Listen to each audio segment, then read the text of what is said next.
Hey everyone, happy Friday. Welcome into Northern Life here with Ryan and Hunter. I'm Briggs LaSavage. Thank you so much for joining us. End of the week. It's a little bit of a dark end of the week here. We've got a lot of dark clothing on. We're mourning for the week behind us. It was, I don't know why we're all in black. It's a good color. It's a slimming color. Yeah, it's true. We're just big Johnny Cash fans. Yeah, there we go. Yeah, walk the line, you know. Walk the line, yeah. Is this week 3, by the way? This is the end of week 3. That's insane. As we learned the other day, we're not very good at math. No, it's flown by. My gosh. I think it's the end of week 3. Oh, I don't even know. It's gone by so quick, I can't even, I've lost count. It's so cool, though. Congratulations. Cheers to week 3. Cheers to you guys. You guys are awesome. Hey, coming up today, let's be celebrating some more things. We're going to be making it another Top 5 Friday. Oh my gosh, I didn't even notice that for a second. I was like, that looks like me. And Hunter and Ryan. That's us in our future job interviews, because we're talking about our top 5 dream jobs when it comes to not being in broadcast television. So if broadcast television did not exist, what would we be doing instead? Okay. Yeah. Mine changes on the daily, so I'll be interested to see what I put on this list. But before we get to that, I got the chance to talk to an awesome team. They're behind a new Northland film that's coming to the Duluth Superior Film Festival next weekend. It's already won a number of awards at other festivals as it covers the Arrowhead 135-mile winter race from International Falls to Tower, Minnesota. A truly incredible feat, and it was so awesome to get to know the director of that, one of the people who competed in it. Super excited to learn more about that. I mean, 135 miles is a long drive, let alone if you're going to walk it or ride it or, bike it. I mean, that's a long, long ways, and in 40 below temperatures. Right. Yeah, so I'm excited to hear what they had to say to you. Yeah. Good. It was a great conversation. Yeah. And I know one of us here is a big racer. Not me. It's not me. Not Hunter. But it is Briggs LaSavage. I do. And so we thought we'd continue the racing trend and talk about when it comes to our favorite and least favorite race memories. And I know, Briggs, you have competed in a lot of those Grandma's Marathon races up here. Man, yeah. I think I've done the half marathon like 11 times now. Jeez. I did the full marathon once, so I do have a lot of bad memories, mostly bad. I mean, the race is fantastic. I love the race, but there are some memories that stick out that I'm like, man, why did I sign up for this? I remember the very first time I ever did it. My brother is so fast, and we ran it together, and he was like setting the pace way too quick, and I threw up right at the top of Lemon Drop Hill. No. Yeah, and then I told him as we were like coming into Canal Park, I was like, I'm going down. And I was like, thought I was gonna like pass out on the side of the road. So they still make fun of me about that. Yeah, truly do love Grandma's Marathon. There is no better race. That's why I've done it so many times. That's nuts. The community is just amazing. I can get the idea of being excited for the race itself and like signing up and everything, but when you're actually doing it, how do you keep the drive to just keep on going and not literally just sit down The or will pull off into McDonald's to or something? continue? Yeah, run off into Culver's and go have a burger or something. Yeah, I think it's just the community aspect of the entire thing. There's so many people you're running with. I love the huge pack at the starting line when you are in like the first mile or so and everybody's not spread out yet. You just feel so like happy to be there with everybody else who's like super still excited at that point because they're only a mile in. Right. So I love that. That keeps me going. And then by the time, you get to like mile 8 or so, you're like, man, like there's a lot of people out here watching. I don't want to be like that one walking. I got to keep going. People are out here. People are applauding for me. I better keep going. Right? Exactly. So Oh that's kind of keeps me going. I don't know. I just love the races. I know Grandma's Marathon registration actually is this Sunday. Oh. Yeah, 7 p.m. Are you gonna be hopping on that? I am. I actually haven't decided if I am going to run the half this year or the full. I was kind of toying Do the with. full. Okay, Hunter. It's easy for me to say, yeah. Do it. Why not? Get out there and do it Just again. do it. It's easy. It's easy. Isn't it 26.2? Come on. I did the half marathon one time, and I only trained to run about 4 miles. 4 miles was the most I ever ran before doing the half. I finished it. I never stopped jogging, thankfully, but the next week, my body was the most sore it's ever been. I can't even imagine. It was brutal. I was dehydrated. It was a I super bet. hot day, but man, that is a tough race, and that hill you're talking about, yeah, that's no joke. The Lemon Tree Hill. That's no joke. I've never ran Grandma's. I've eaten at Grandma's before. I have a grandma. But I don't. I definitely don't run. Never have really ran before in my life, except for gym class. Did the whole mile thing, and that was something else. I don't know. Hey, that's a feat. It's a feat. Did Ryan leave? Where'd you go? My mic fell off, so I wanted to make sure I wanted to try to be kind to Seth back there and not make too much of a ruckus trying to get that mic back on, or take off my shirt and put the mic back on. Hey, whoa, hey, I know, not that kind of show. This is 12:30 p.m. Yeah, I know. So But it is a Friday, though. We're at the end of the week, we're so having too much fun. unleashed on a Friday. What are you guys up to this weekend, by the way? Anything fun? It's funny you ask, because I'm going to the NDSU homecoming weekend with Uncle Bob. I know. My cousin goes to NDSU, so I think we're gonna have some fun out there at the campus. Wow. Should be a blast. Long drive, I think 5-hour drive or so. Okay. But they got a football game, so should be a good time. How about you guys? I have no clue. Okay.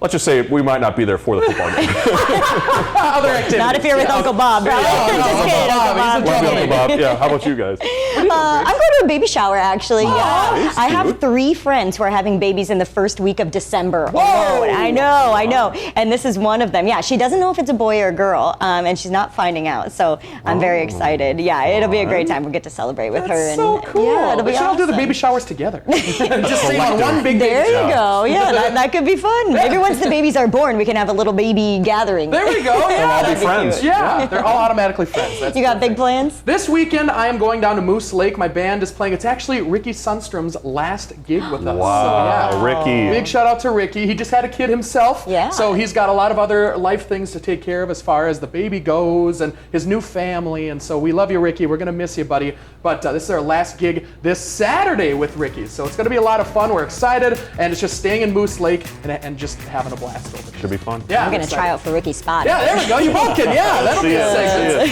Thanks, Hunter.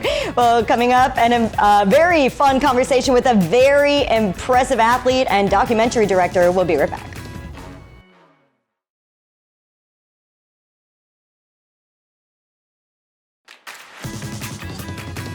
Well, as we say goodbye to summer and look ahead to winter, a Northland-based documentary is showing just how brutal our winters can be. The movie 40 Below, the toughest race in the world, follows extreme endurance athletes competing in the Arrowhead 135.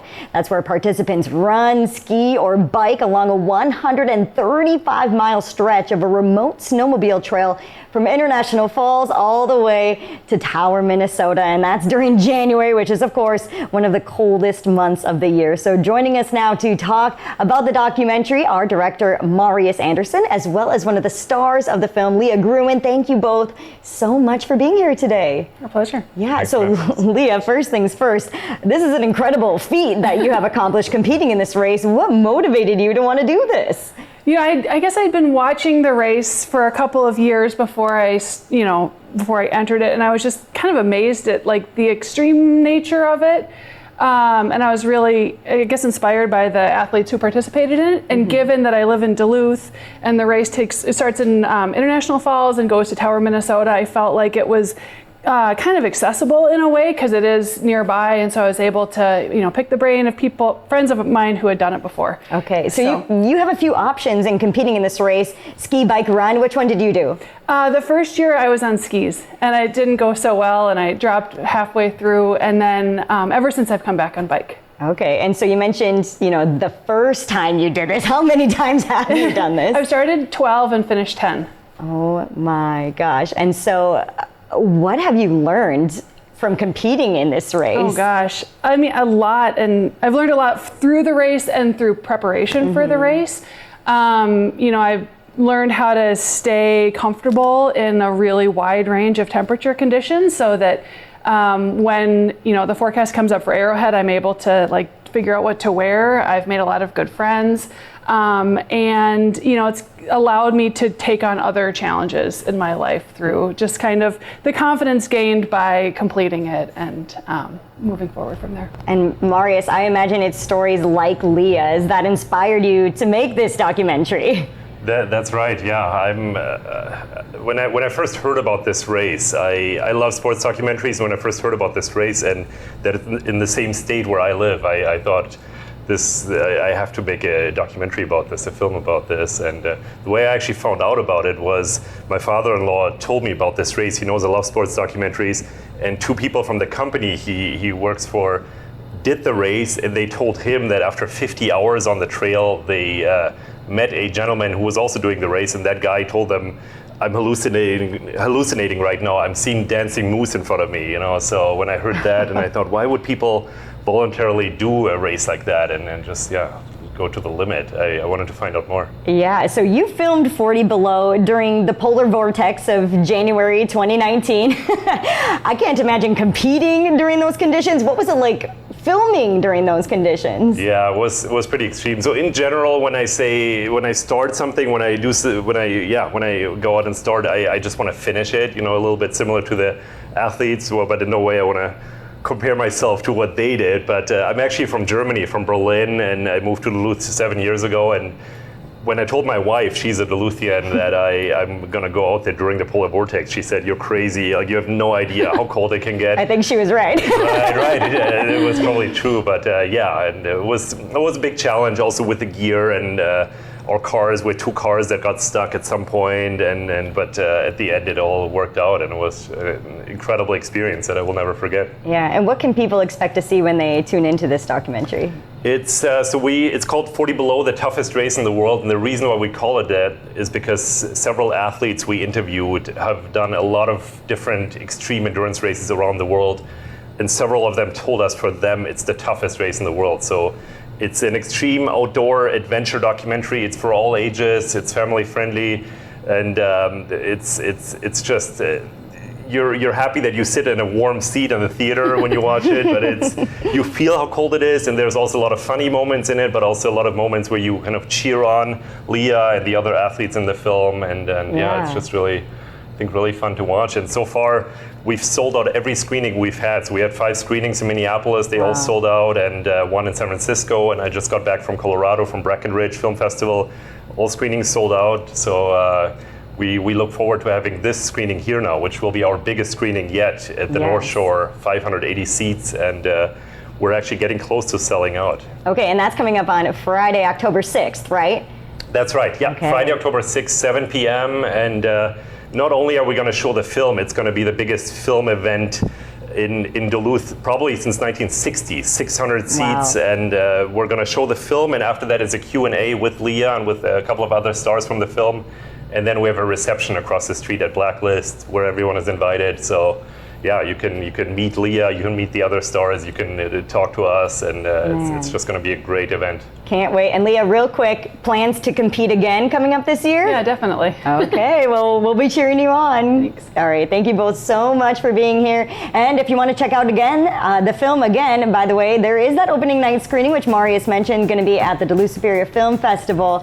Can't wait to check it out. We'll have many more details on our website. We'll be back here after the break.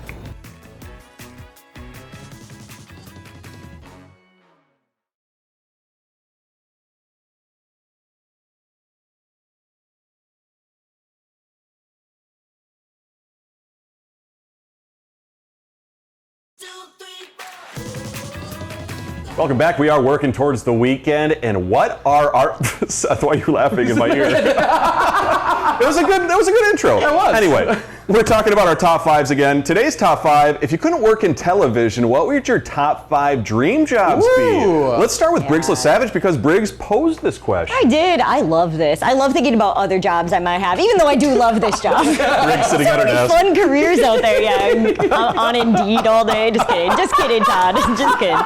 Oh, man. My top thing would be anything having to do with dogs. Aww. But especially a dog kennel owner, because you get to, like, have fun with the dogs all day, do, like, doggy daycare type stuff. All the dogs. Could you handle, like, having 20 to 40 dogs in your presence? You think so? I would love that. That's insane. I would love nothing more.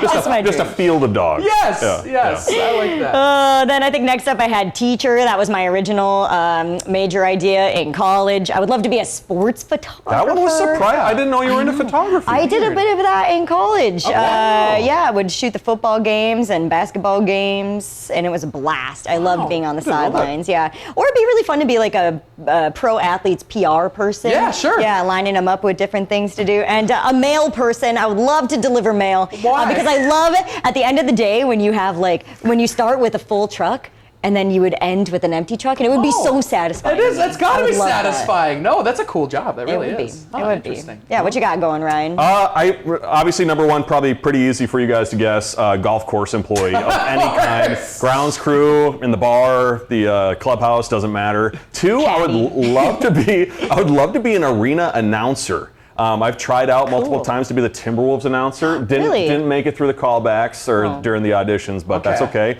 Three, I love karaoke. Yeah. I love at parties when Is a karaoke host a real job? No offense to karaoke hosters out there. Oh no, we're gonna get a lot of messages from folks People out there. make bank on that job. That's a great job. I'd like It is. tips probably too. Yeah, But I love at a party if like someone says, Ryan, you're in charge of music, I go, okay. Let's go. Let's do it. So DJ would be fun. A voiceover person, whether that's for commercials or even like maybe shows, I don't know. And then also shout out to Champ at UMD, professional mascot. That was your calling, my friend. Super cool. Yeah, That was it was a amazing. blast. So if there's an open opportunity and my knees hang in there, My knees. would be fun. You've got a fun list. I got a fun list. You really do. That's a good top five, right? Yeah, not bad, not too shabby. But mine, no surprise, my top one is going to be full-time musician. I want to be. What? I know, isn't that crazy? I love playing music, obviously. I love to sing and play drums and keyboard. If I could, pull in $1 million a year doing that, I would definitely be Your doing $1 to that. $5 million net worth. Flashback to yesterday. Yeah, jeez. But number two, I've talked about this on air quite a bit.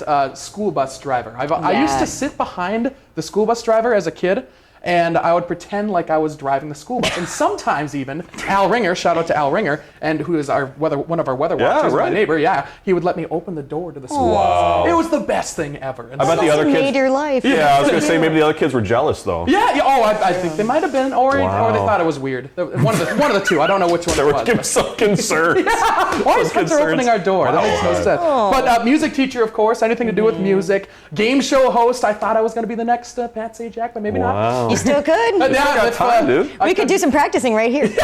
True. For trivia soon. And then server was my first job. I loved being a server, and I would go back in a heartbeat. I think that would be a lot of fun. I love serving and working with the people. So yeah. Awesome. Good Fun list. personality for Thank you very much, Frigg. Yeah, well, as always, if you have questions for us to answer, send them over on our Facebook or Instagram pages at Northern Life TV. Coming up after the break, we'll take a look at all the fun coming up next week.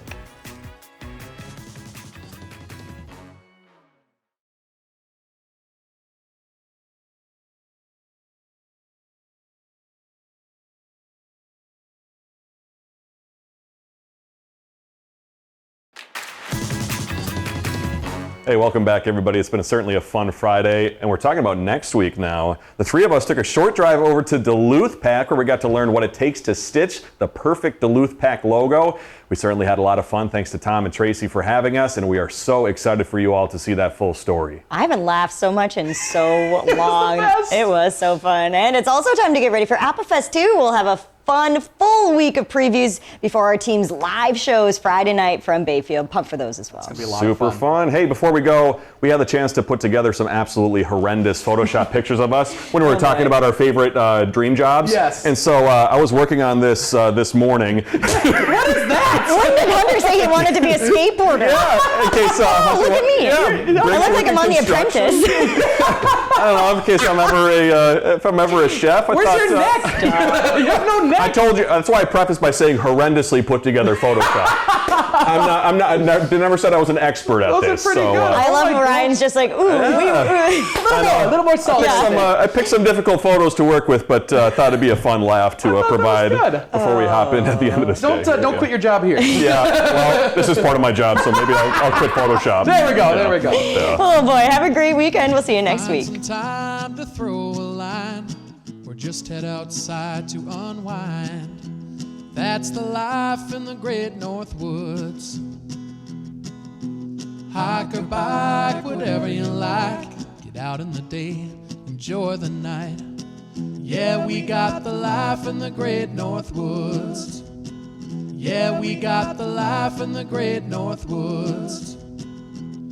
Yeah, this is Northern Life.